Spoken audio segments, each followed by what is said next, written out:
days per year. Mula September 1 hanggang sa first week ng January. Kaya wala talagang sinabi yung 12 days of Christmas sa 129 days ng Pilipinas. Pero alam nyo, it should not be the Philippines talaga ang dapat na may pinakamahabang celebration ng Kapaskuhan. It should be us, Christians. Dapat higit na mas matagal at mas mahaba ang pagdiriwang nating mga Kristiyano sa Kapaskuhan. Dahil tayo, of all people, ang nakakaintindi ng tunay na rason at katotohanan ng incarnation ni Christ that is worth celebrating, not just for 4 months or for 129 days, but for the entire lifetime. At yan nawa, yung makita natin dito sa ating pag-aaral ngayong umaga, that incarnation is for everyday life. Ang scriptural foundation natin sa ating study this morning ay ang John 1, verse 14.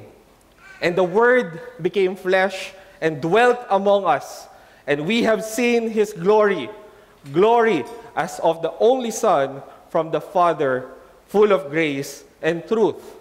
Wala na atang tatapat or better summary sa doctrine ng incarnation bukod sa John 1 verse 14, that the Word became flesh. At ayon nga sa mga philosophers, itong first o yung prologue ni John is worth being written in gold dahil sobrang halaga daw ng katotohanan ng incarnation. At ito yung naging foundation ng doctrine na ito. Ang incarnation comes from the Latin word carna, o ibig sabihin nito ay flesh or even myth.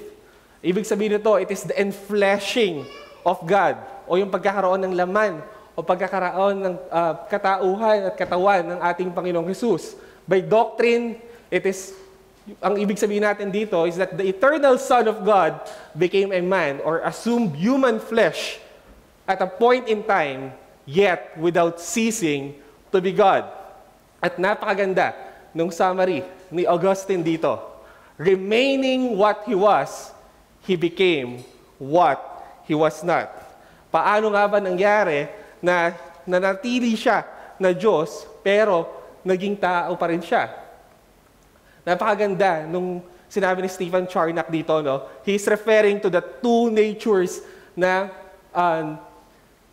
nagsama sa katauhan ni Kristo. Sinabi niya dito, what greater distance can there be than between the deity and humanity, between the creator and the creature?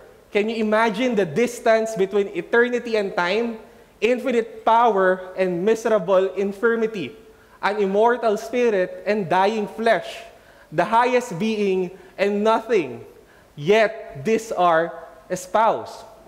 Sabi niya, what a wonder that two natures infinitely distant should be more intimately united than anything in the world. Napakalayo ng distansya ng pagiging Diyos at ng pagiging tao. And yet sa incarnation, sila daw ay nagdikit or nagsama at sila yung pinaka-intimate. Wala kang maikukumpara sa buong mundo na united than itong dalawang natures na ito na nagsama sa pagkatawan ng Panginoong Jesus. At maganda yung sinabi ng Heidelberg Catechism, bakit ba kailangan ng, ano ba yung hinahanap natin sa isang mediator and deliverer? Sinasabi dito, dapat he is a true and righteous human, yet more powerful than all creatures. That is one who is also true God. At bakit daw kailangan maging human yung magliligtas sa atin? Because God's justice demands that human nature, which has sinned, must pay for sin. Dapat daw, sa hustisya ng Diyos, ang magbabayad sa kasalanan ng tao ay mayroon ding nature ng tao. At bakit naman daw kailangan may nature ng Diyos yung magiging mediator natin? So that the mediator, by the power of His divinity, might bear the weight of God's wrath in His humanity. Dahil hindi kakayanin kung talagang nature lang ng tao ang meron yung mediator natin. Dahil kailangan niyang i-bear yung napakatinding puot ng Diyos. At sino to? Sino nga ba yung mediator na sinasabi natin na true God and at the same time, a true and righteous human. Sinabi sa Heidelberg Catechism, question 18, our Lord Jesus Christ, who was given to us to completely deliver us and make us right with God. Yan din ang sinabi sa Matthew 1, verse 21 to 23. She will bear a son, and you shall call his name Jesus, for he will save his people from their sins.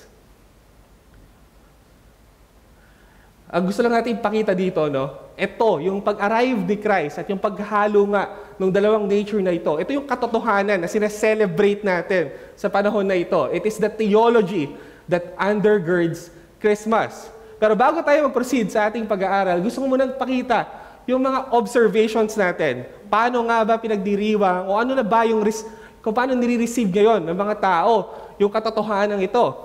Over the course of time, people have added a bunch of cultural traditions to this celebration to the point na hindi na to link sa incarnation. We all know it is overly commercialized at masyado ng materialistic ang datingan. Ngayon, I can remember, no, growing up, yung mga tito-tita ko, pag tinanong mo sila kung kamusta yung Christmas nila, ang sasagot nila ay malungkot. Malungkot dahil daw wala silang handa or wala silang pera or what. I mean, nakita nyo yung joy ng Christmas na equate na sa mga bagay na ito at hindi na sa katotohanan ng incarnation. Secondly, millions of people tomorrow will celebrate yung Christmas at kakanta sila ng mga classic Advent carols and hymns. Pero majority ng mga voices na ito belongs to unbelievers na hindi naman nila alam o naiintindihan yung katotohanan ng incarnation. They gladly celebrate the birth of Christ at Christmas, pero the entire year, they will reject or ignore Christ. At ang masakit dito, hindi lang ang mga unbelievers ang may ganitong struggle. The sad reality is even us, Christians, we are so very familiar to this truth. Our hearts grew cold that we can read John's prologue or sing incarnation theology and never once fall on our faces in awe, nor does our heart skip a beat. Wala na, it doesn't ring a bell. It doesn't shake us to the core anymore. Parang sobrang kalus na ng heart natin sa katotohanan na ito. Pero alam nyo ba, na mayroong isang German intellectual philosopher na na-convert dahil sa prologue ng John. It's sa John 1 verse 14. Nung nabasa niya, and the Word became flesh, sinabi niya, my body shuddered, my mind was in amazement, and I was so agitated the whole day that I scarcely knew who I was. Nor did the agitation cease, but continued till it was at last suited by a humble faith in Him who was made flesh and dwelt among us. Kita nyo, talagang nanindig at nagimbal siya sa katotohanan na ang Diyos ay nagkatawang tao. And napansin din yan. Isa rin yan sa observation ni Paul David Tripp. Sadly, many of us aren't gripped by the stunning, magnificent events and truths of the birth of Jesus anymore. Sadly, many of us are no longer gripped by wonder as we consider what this story tells us about the character and plan of God. Sadly, many of us are no longer humbled by what the incarnation of Jesus tells us about ourselves. At gusto lang nating pakita dito, no? Incarnation, nakikita nating rason kung bakit madalas nanlalamig tayo or hindi na tayo naapektuhan ng katotohanan ng incarnation is because I think sa truth na it is just being remembered seasonally or every last month of the year. Kasi madalas kapag December or kapag December last week na lang natin pinag-uusapan yung katotohanan na to. In an iPhone age, we can look at the incarnation of Christ as though it was a battery charger and we are the smartphone. Bakit? Nagpa-plug in lang tayo sa incarnation during the Christmas. And then after that, we will go out and live on that energy until ma-dry yung spiritual batteries natin at hindi tayo magko-connect, not until the next Christmas na. Di ba? At isa pa nating makikitang observation, after a glorious December of celebrating the Incarnation, the church packs up the songs, sermons, and services about this truth. Napakadaling mag-impake o napakadaling iwanan ng katotohanan ng Incarnation. Di ba tayo nga sa playlist lang natin, hindi na tayo, na-awkward na tayo na i-play yung mga Advent hymns pag January or anytime before December.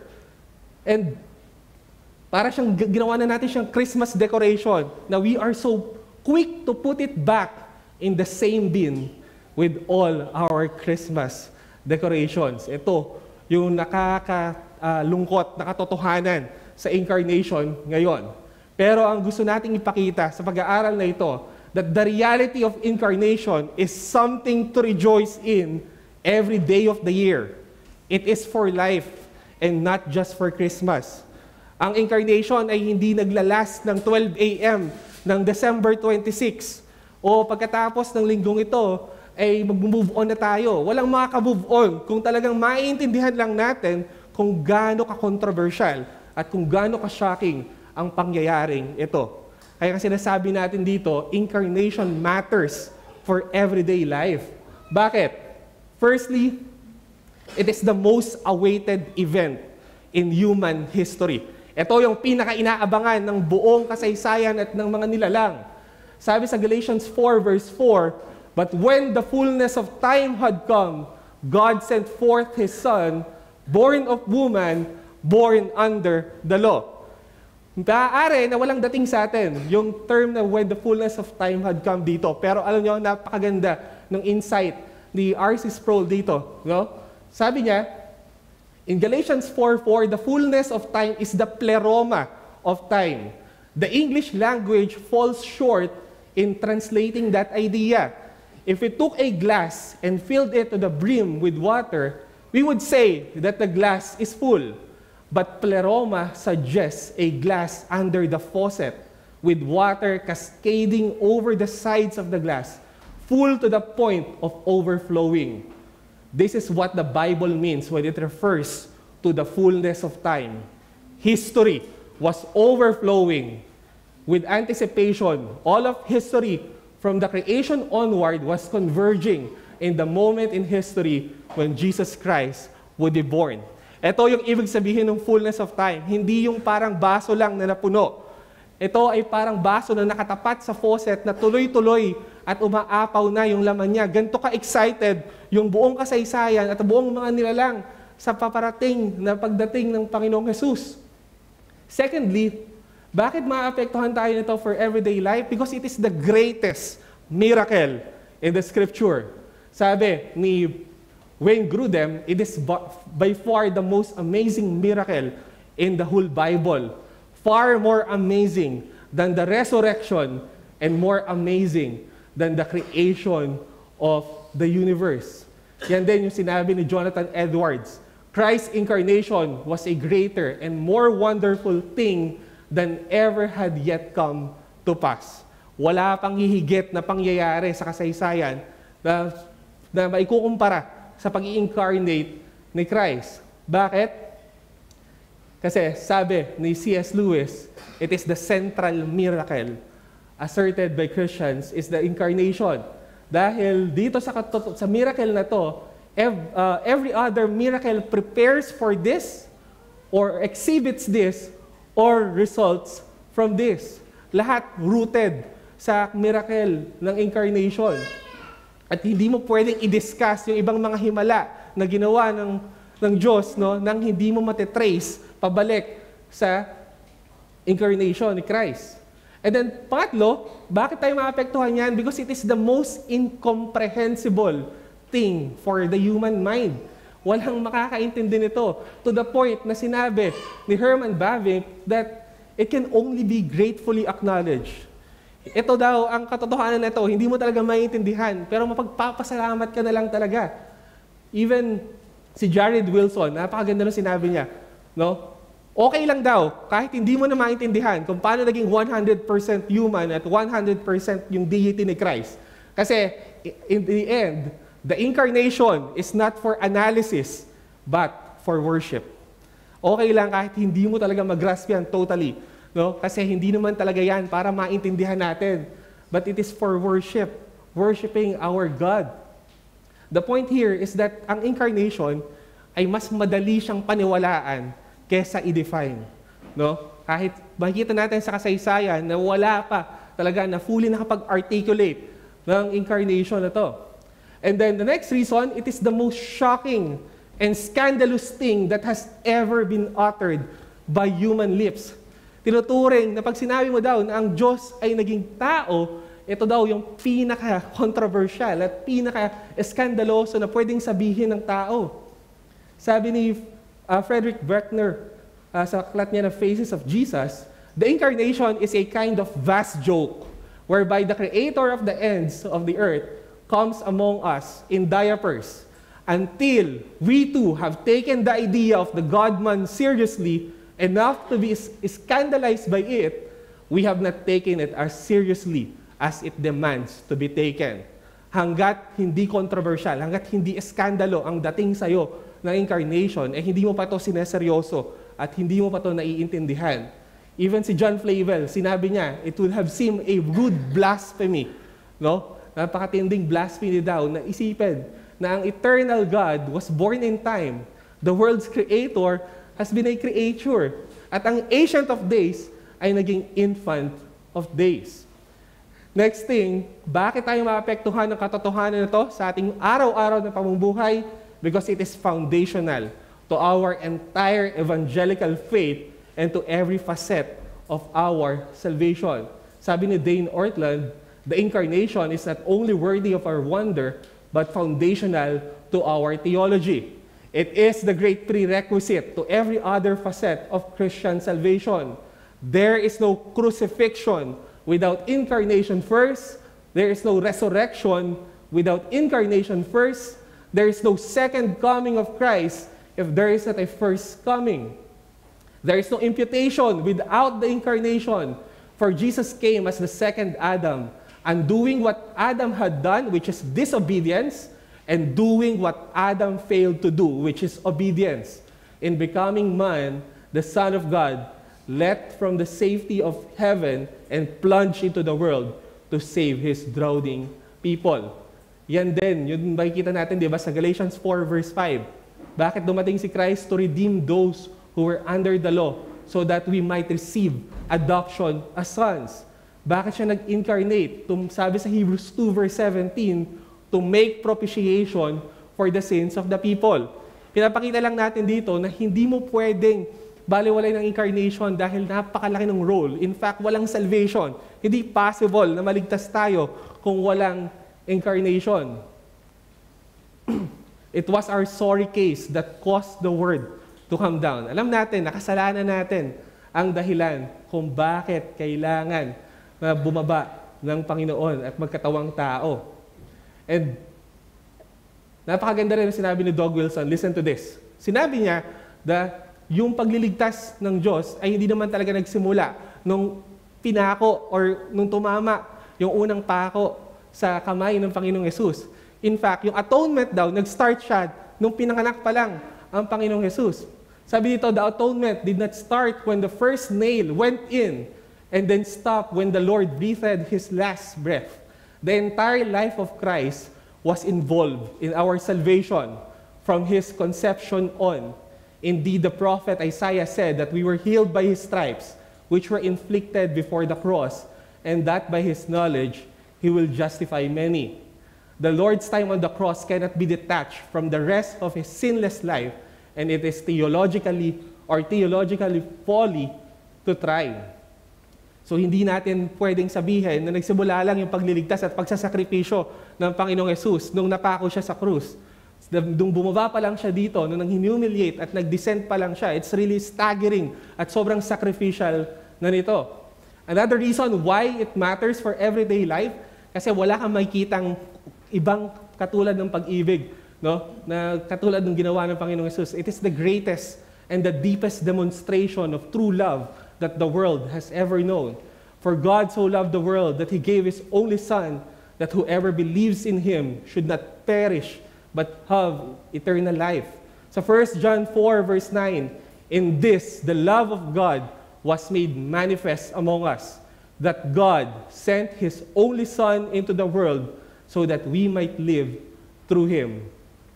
At makikita natin, sinabi ni Thomas Watson, ang motive talaga, ang nag-compel talaga para bumaba at magkatawan tao ang Diyos is love. Kapag in-scratch mo, no? Kahit kapag trinace mo, ang reason talaga na nag-compel para mag-incarnate si Christ ay ang pag-ibig ng Diyos sa kanyang mga tao, na ayaw niya na iwanan yung kanyang mga tao sa kasalanan. Ayaw niya na talagang madum tayo at totally hopeless at makaranas ng eternal condemnation. At tignan niyo, no? Di ba, siya bilang Diyos, no? Pwede naman niyang i-entrust sa mga angels yung pagliligtas sa atin. Pwede naman siya na mag-vouch ng iba or what, no? Pero walang katulad ng pag-ibig ni Kristo kasi siya mismo yung nag-put ng skin para iligtas tayo. And then the next thing na gusto kong makita natin dito,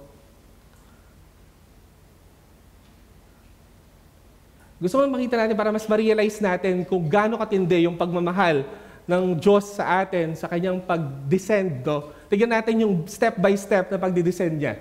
First, no, sabi sa Psalms 113:4 verse 5, the Lord is high above all nation and His glory above the heavens. Pero, nung pag tinuloy mo yung basahin yung entire passage na yan, sinabi dito, who looks far down on the heavens and the earth. Ibig sabihin, sumisilip daw. Kahit napakataas ng Panginoon, ay sumisilip daw siya sa mundo. At pag binasa mo pa yung entire chapter niyan, sinasabi niya na tinitignan niya yung mga poor, yung mga insignificant, yung mga barren, no? Sila talagang nagki-care siya doon sa mga outcasts na socially. Pero kung inaakala natin na kontento lang siya sa pagsilip sa atin sa baba, well, He made another lower step, no? Sa Philippians 2 verse 7, by taking the form of a servant, being born in the likeness of men. Many things has been said na, di ba, sa katotohanan na ito. Pero may dalawa tayong truths na malimit na hindi masyadong na-emphasize. Una, kailangan nating maintindihan na sobrang poverty talaga kay Christ yung nangyari because nung inassume niya, yung human flesh, ay nandito na yung mga effects ng fall. Nandun na yung frailties at yung mga terrible consequences ng fall. Hindi niya to inassume nung hindi pa naka-curse ang humanity, no? Inassume niya to after na. Kaya talagang kasama na doon yung mga infirmities. And then secondly, hindi natin napapansin na isa pa na angulo dito is that pinili ng Diyos na ipanganak siya bilang Hudyo. Let's listen to Elise Fitzpatrick. Napakaganda nung naging explanation niya dito, no? But His self-humiliation didn't end with becoming a human. He was born as a Jew into the nation of Israel, an insignificant nation that the Lord described in this way. It was not because you were more in number than any other people that the Lord set His love on you and chose you, for you were the fewest of all peoples. In fact, this nation had a history of being so wicked that even the Philistines, those idolatrous wretches, were actually ashamed of Israel's lewd behavior. Diba? Pinili ng Diyos na maging Hudyo at mapabilang siya sa isang bansa o sa grupo ng mga tao na kilala sa mga pagiging idolatrous at napakaraming mga kasalanan. Sabi ni Fitzpatrick dito, no? Yan ni Elise, no? Pwede naman siyang bumaba as a powerful Roman colony or pwede siyang bumaba as he could have come as a wise Chinese, a powerful Roman, or a philosopher Greek. But he didn't. Instead, he came as a weak savior, first to the Jews, among whom there were not many wise, not many powerful, not many of noble birth, and then to all the Gentile races who would hear the message through them. Kaya napakatindi talaga nung pagiging kakatawang tao. Talagang sobrang baba nung descent ng Panginoong Yesus dito.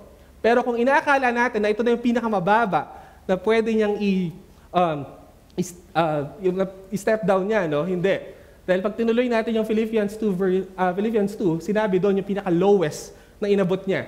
He humbled himself by becoming obedient to the point of death on a cross. Sinabi ni John MacArthur na walang mas cruel pa, no? Walang mas matindi na kamatayan, no? Other than the crucifixion. Pero hindi daw ito matindi dahil sa pain. It's not really the pain na makes it very cruel, no? It is the shame na dala kapag pinako ka at crucify ka. Kasi ibig sabihin nun, it was said that a person who was crucified died at least 8,000 times. Bakit? Kasi it was shameful. It was reserved for the death of the vilest, the most despised, hanging there in utter disgrace, humiliation, shame, and nakedness. At ang pinakamatindi dito, sinabi sa Deuteronomy 21 verse 23 at sa Galatians 3 na sino man ang inahang on a tree is cursed by God. So imagine, Christ ay nung nandun siya sa cross, no, ay lumalabas, no, isang message na sinasabi na sinumpa at kinurse talaga siya ng Panginoon. Pero gusto ko makita natin dito that yung Christ's descent displayed the highest peak of His love. The lower it was, the higher did His love to man appear. Ito yung paradox dito. Mentras bumababa siya, mas lalong tumataas at mas nakikita, mas nagiging apparent yung pagmamahal niya sa atin, sa kanyang mga tao. At diba, sinabi dito, walang ibang pag-ibig na maikukumpara sa ganito. Sinabi sa John 15 verse 13, greater love has no one than this, that someone lay down his life for his friends. And then another thing, it is our only hope in this life. Kaya siya magmamatter sa pamumuhay natin kasi ito lang yung pag-asa natin. Without the incarnation, we are doomed. We are very miserable. Kasi sabi ni John Calvin, hindi natin kaya na mag-ascend. No one can rise to the level of God. Hindi natin kayang isatisfy yung debts natin. There has to be a glorious condescension. Kasi dahil walang amount ng holy living natin will satisfy our sins. We are incapable of saving ourselves. Hindi natin kayang umakyat patungo sa Diyos. Kailangan siya talaga ang bumaba. At yan yung tinuturo sa atin sa gospel, di ba? Hindi naman talaga dapat tayo ang nag-work to reach God. Ang gospel, pinapakita sa atin that God sovereignly work all things together to reach us. Tayo talaga ang inabot ng Panginoon. And lastly, I think the weightiest reason kung bakit kailangan natin siyang i-consider, o yung katotohanan na ito ay maapektuhan yung ating pamumuhay is because it is to be imitated in our daily lives. Sinabi sa Philippians 2 verse 3:8 that we must have the mind of Christ. So ano yung sinabing mind dito? Do nothing from selfish ambition or conceit, but in humility count others more significant than yourselves. Let each of you look not only to his own interest, but also to the interest of others. Pinapakita sa verse na ito na ang incarnation is a pattern. It is a lifestyle. It is a practical doctrine na dapat ginagawa natin sa ating araw-araw na pamumuhay. Sabi ni Chesterton, no, each human soul has in a sense to enact for itself the gigantic humility of the incarnation. Every man must descend into the flesh to meet mankind. Ang sinasabi niya dito, ang pagiging tao pala ay pagiging humble. No? Akala kasi natin, di ba, pag humble daw natin yung ating mga sarili, it is parang kabawasan ng ating pagkatao. Pero hindi pala. Ibig sabihin, nagiging tao ka lang pala pag nagpapakumbaba ka. Kasi si Christ, nung tao siya, ay humility, yung striking aspect ng buhay niya. So, ang pinakamaganda dito, we have to descend to our flesh. Kailangan natin magpakatao. Kailangan natin magpakumbaba. Pinapakita natin dito that the incarnation is not only something to celebrate, but also something to live. Incarnation is a way of life. Now, masyadong vague, no, kung isipin natin, pero maraming practical application at maraming mga bagay na masasabi natin na link sa incarnation na magagawa natin sa ating araw-araw na pamumuhay. I just listed 6, no? The first one is yung pinaka-apparent, just from Philippians 2 verse 3 to 8. We have to adopt a selfless posture. Ito pala yung ibig sabihin ng pamumuhay in light of the incarnation of Christ. So, bigyan natin ng practical application based to sa mga gleanings ko from the commentators at iba pang mga theologians. Ano ba yung ibig sabihin na ipamuhay mo or gayahin mo yung humility ni Christ? First one is you have to consider others as more important than ourselves. Sabi dun sa Philippians 2, you have to count yourself as no account. No? Hindi ibig sabihin nun na wala kang dignidad or what, but you have to lay down all your thoughts ng pagkakaroon mo ng dignity just for you to consider na mas significant yung kapatiran o yung mga ibang tao. And syempre, we should not seek to be served, but rather to serve. Alam natin, si Christ, di ba, dumating siya dito hindi para paglingkuran, pero para maglingkod. So pag ginagawa pala natin to, nililive out natin yung katotohanan ng incarnation. We have to consider others as worthy of our service in the same way Jesus served us as unworthy as we are. Kailangan magkaroon tayo ng mindset, no, na habang pinaglilingkuran natin ang isang tao, ay ipakita natin, na isipin natin na talagang worthy siya ng service natin. Kung paano ang Panginoong Yesus, no, pinaglingkuran niya tayo kahit sobrang hindi tayo karapat-dapat. Another thing, instead of jockeying for position or attempting to make a name for ourselves, our motivation for ministry must be love for God and His people. Dapat daw, mas dinidesire natin yung ating mga brothers and sisters in Christ na mas mag-flourish. Kaya isipin natin yung ating pagsikat or yung pagkakaroon natin ng pwesto or kung ano paman. Another thing, we have to consider the needs and interests of others with willingness to deny our own desires and surrender our rights and privileges if it means benefiting others. Dapat daw maging handa tayo na isuko yung ating mga needs at sariling needs and interests at unahin natin yung needs ng ating mga kapatid at ibang mga tao. Kung paano gusto natin yung isang bagay para sa ating sarili, dapat mas matindi yung desire natin na makuha ng kapatiran natin o ng ibang tao yung mga dinidesire niya. And then the next one, we have to assume the best of other people in the church. Kailangan daw i-assume natin ang mga pinakamaganda sa ating mga kapatid. Kasi daw sabi ni Matthew Henry, ito daw, kapag hindi inassume mo daw yung worst o yung negative sa kapatid mo, sigurado hindi mo paglilingkuran yan. Dapat daw ay iniisip mo yung maganda sa kanya more than yung mga flaws niya. Kasi yun yung magko-compel sa'yo, mag-fuel sa'yo para paglingkuran yung kapatiran mo. And lastly, we should humble ourselves and be ready to perform the lowest and meanest offices of love and services to one another. Kahit ibig sabihin niyan ay ipaglinis mo ng toilet ang iyong kapatid or any other menial task, no? Whatever it takes, no? Kahit gaano kababa yan sa paningin ng iba o sa paningin mo, you have to do it, no? Yan yung ginawa ni Christ. That's the way of Christ. Kaya we should emulate it. At ang pinaka-practical dito, napakaganda ng sinabi ni Charles Spurgeon in the context of a church. Sinabi niya, do not desire to be the principal man in the church. Be lowly, be humble. The best man in the church is the man who is willing to be a doormat for all to wipe their boots on. The brother who does not mind what happens to him at all, so long as God is glorified. Ito, yung isang incarnational application nito, no? Huwag nating naisin na tayo yung tayo pinaglilingkuran o tayo yung pinaka-tanyag or kung ano pa man, no? Yung principal talaga na tao sa iglesia. Dapat tayo ay parang maging basahan na hayaan natin yung iba nating kapatiran na magpahid at maging madumi tayo as long as nag-glorify daw natin ang Panginoon. This is very,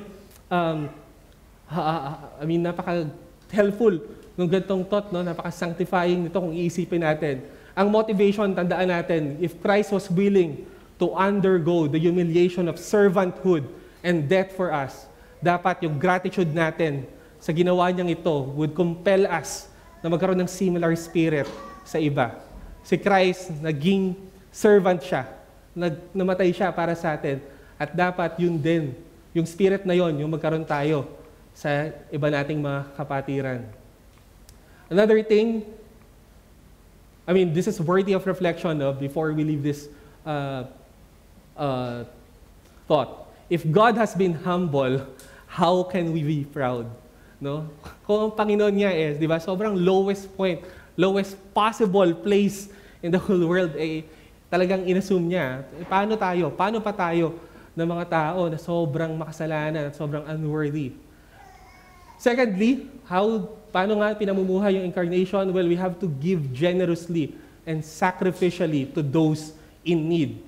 Kung babasahin natin yung 2 Corinthians 8 verse 1 to 9, ang naging motivation ni Paul para sa pagbibigayan nila ay yung incarnation.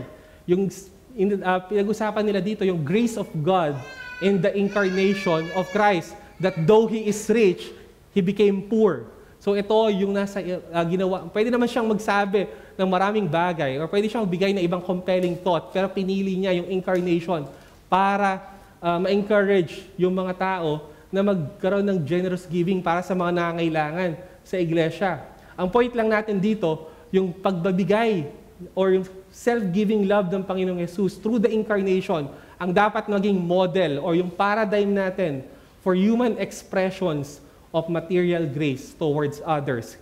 Kasi pag inisip natin to, kapag ito yung naging motivation natin, surely, ang hindi tayo magbibigay ng sobrang meager or miser lang, we will give generously and sacrificially. We have to bear the truth of incarnation, even sa generosity. And then third, by ministering and sharing the good tidings of salvation to others. Ito ay isang paraan na para ma-live out natin yung incarnation. Sabi sa John 20 verse 21, Jesus said to them again, "Peace be with you. As the Father has sent me, even so I am sending you."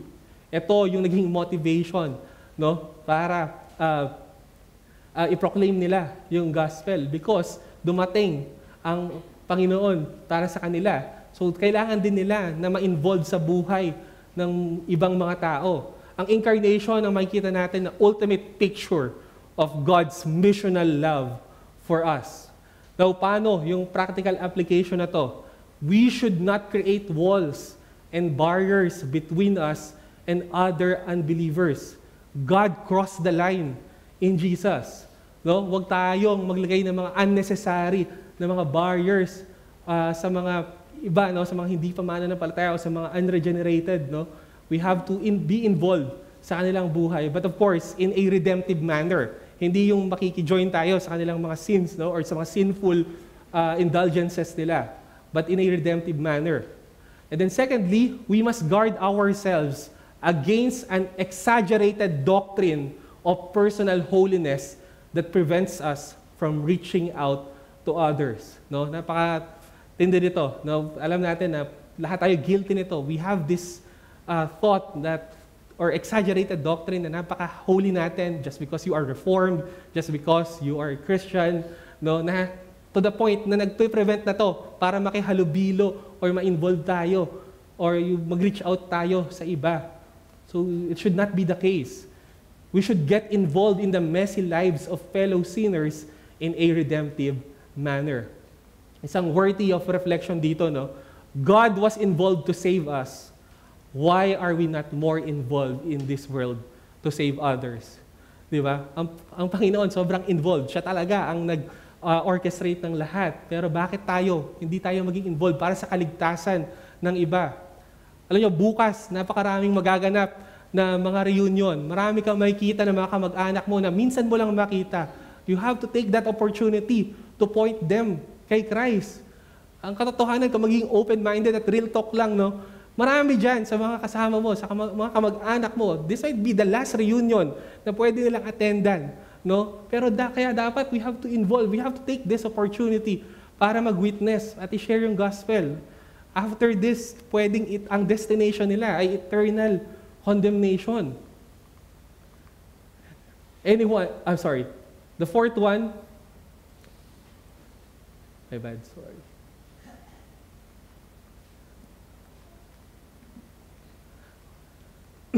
Balik ko lang sa fourth point natin, no? Another way of incarnational living is by incarnating our love to others and our faith in God. Ginamit ko lang yung term na incarnating dyan as the concept ng yung isang invisible ay naging tangible. Kumbaga, kung sa love, ang pinag-usapan natin, it has to be translated into action. At ganun din yung faith natin. Ano sabi sa 1 John 4, verse 8? Anyone who does not love does not know God, because God is love.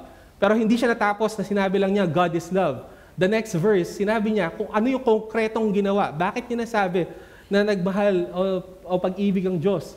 In this, the love of God was made manifest among us, that God sent His only Son into the world so that we might live through Him. Diba? May ginawang konkretong bagay ang Panginoon para ipakita na mahal niya talaga tayo. Hindi niya sinabi lang sa salita. Hindi lang siya isang creedal statement. Pero it was translated into action by sending His Son. So it calls us, as cliche as it sounds, action speaks louder than words. No? And then secondly,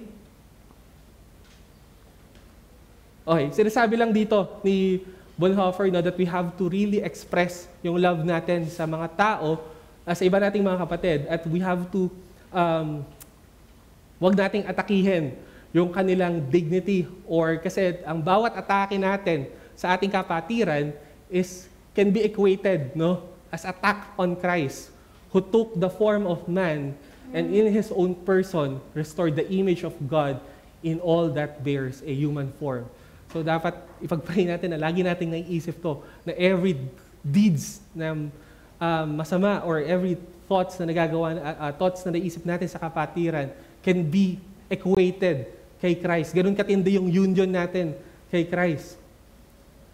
So pinapakita lang natin, invisible love for God and for others always needs an incarnation.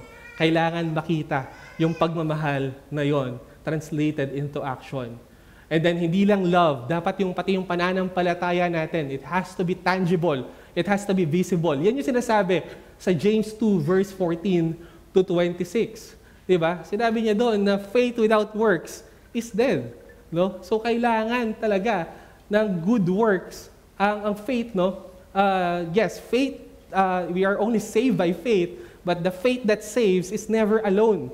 Laging ina-accompany yan ng good works.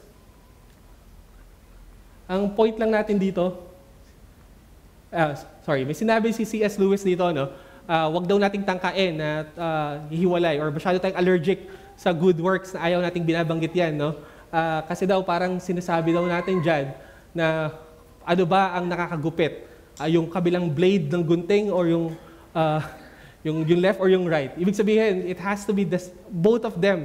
Kailangan, di ba, sa ating Christian life, hindi pwedeng faith lang at lalong hindi lang pwedeng faith. Kasi genuine faith in Christ, in reality daw, is full of good works. It believes as if it did not work, and it works as if did not believe. Napakaganda, Sabi dito, ang totoong pananampalataya kay Kristo ay puno talaga ng magagandang gawa. Ito ay naniniwala to the point na parang wala kang kailangan gawin, pero gumagawa ito na parang hindi siya nananampalataya. Sobrang profound, sobrang metaphoric, pero I hope we're getting the point dito. And then another application ng incarnation sa ating buhay, it is by approaching Christ boldly in times of need. Napakahalaga na nagkatawan tao ang Panginoong Jesus dahil lahat yon, nagpo-point yon para maging mag-function siya talaga as high priest. Di ba sinabi sa Hebrews 4 verse 15 to 16, for we do not have a high priest who is unable to sympathize with our weaknesses, but one who has been tested in every way as we are, yet without sin. Let us then with confidence draw near to the throne of grace, that we may receive mercy and find grace to help in time of need. Ito siguro yung isa sa pinaka-matinding blessing ng incarnation. Kasi ibig sabihin nun, pwede na nating lapitan ang ating Panginoong Jesus. At maganda yung sinabi ni Berkhoff dito, ang ibig sabihin niya dito, talagang kailangan maranasan ni Christ yung Kailangan ay magkaroon siya ng experimental knowledge of the woes of mankind and rose superior to all temptations para daw maging sympathetic siya sa atin. Kung marirealize lang natin, bakit si Christ, kailangan pa niyang ipanganak? Kailangan niya mabuhay for 33 years. Bakit hindi na lang siya dumating ng isang Sunday para iligtas tayo? Or parang isang linggo lang? Bakit kailangan daanan niya lahat ng stages of life? Well, para daw maintindihan niya tayo. Maintindihan niya lahat ng mga pinagdadaanan natin. Di ba? Pag nagugutom tayo, we know that He Himself, nag-hunger siya. Di ba? Pag nauuhaw tayo, He Himself, nag-thirst siya. Nandun siya sa cross. And siya rin mismo, di ba? He was tempted. Because ang pinaka-magandang comfort dito, no? Kaya dapat i-approach natin siya. Dahil nag-work hand in hand yung pagiging God-man niya. Because Jesus is human, He understands us. And because He is God, He can surely help us. Yan yung sinasabi ni Dane Ortland dito, no? Lumapit tayo kay Christ kasi kahit gano'n ka ka-sinful, hindi siya nagki-cringe. Huwag mong isipin na meron siyang sour disposition sa'yo. Especially now that you are a believer and you have faith sa Kanya. Well, you have to come sa Kanya dahil walang reason para tanggihan ka niya. Kapag hindi siya naging merciful sa Kanya, mauuna pa daw na ibalik muli, hilahin daw si Christ mula sa langit at ibalik ulit sa grave. Kaysa maging hindi siya merciful sa iyo pag lumapit ka sa Kanya.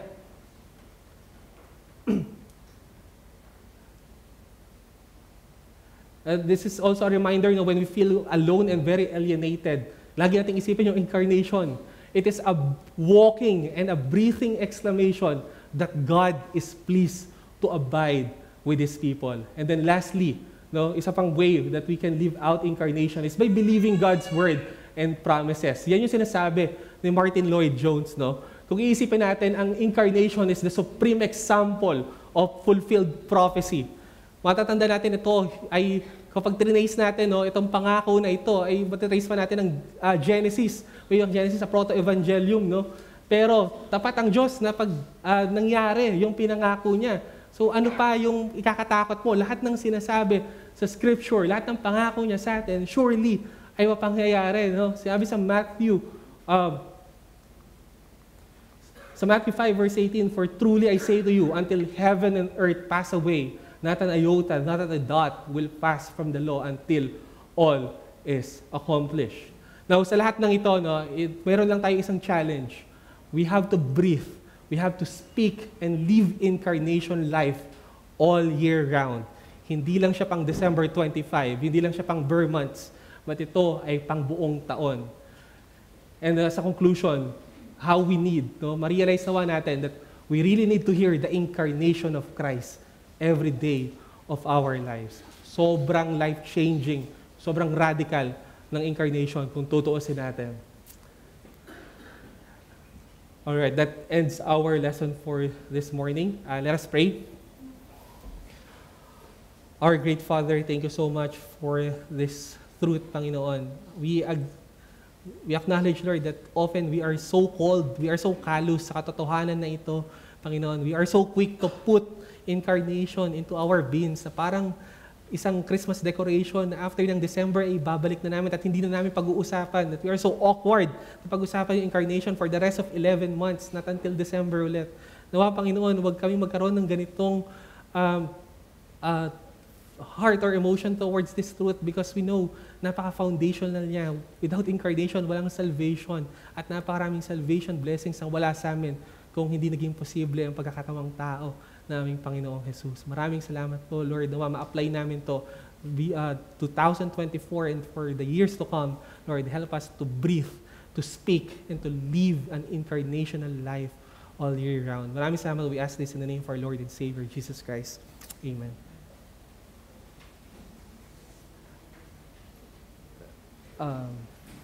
I guess we can entertain at least one thought or question. Sorry, medyo lumagpas sa oras.